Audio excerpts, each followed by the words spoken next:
প্রধানমন্ত্রী তারেক রহমানের আগ্রহেই গোকার্ট আনা হয় তেজগাঁও কার্যালয়ে। এটি তৈরি করেছেন রিজওয়ান রশিদ নামের এক তরুণ। দেশীয় প্রযুক্তিতে তৈরি এই ছোট রেসিং কারটি আগ্রহ ভরে দেখেন প্রধানমন্ত্রী। এক পর্যায়ে চালিয়েও দেখেন তারেক রহমান।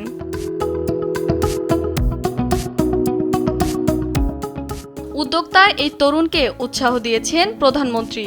ভবিষ্যতে আরও আধুনিক সংস্কার তৈরিতে সহায়তার আশ্বাসও দিয়েছেন। তিনি বলেন, দেশের তরুণদের এমন সৃজনশীল কাজে সম্পৃক্ত হতে হবে। দেশের প্রধানমন্ত্রী গোকার্টটি চালিয়ে দেখবেন এমন ভাবতেই পারেননি প্রস্তুতকারক তরুণ রিজওয়ান রশিদ। অভিভূত হয়েছেন জানিয়ে বলেন, আরও কিছু করার অনুপ্রেরণাও পেয়েছেন তিনি। আমি কখনো ভাবি নাই যে উনি এটা চালাবে।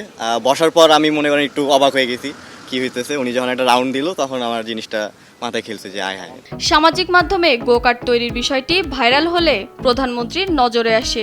এ বিষয়ে খোঁজখবর নিতে অতিরিক্ত প্রেস সচিব আতিকুর রহমান রুমনকে দায়িত্ব দেওয়া হয়। পরে শনিবার দুপুরে গোকার্টটি চালিয়ে রাজধানীর মোহাম্মদপুর থেকে প্রধানমন্ত্রীর কার্যালয়ে আসেন রিজওয়ান।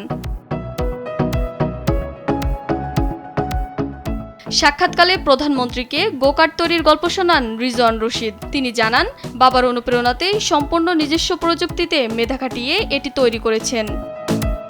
ফারজানা শিলা, দেশ টিভি, ঢাকা।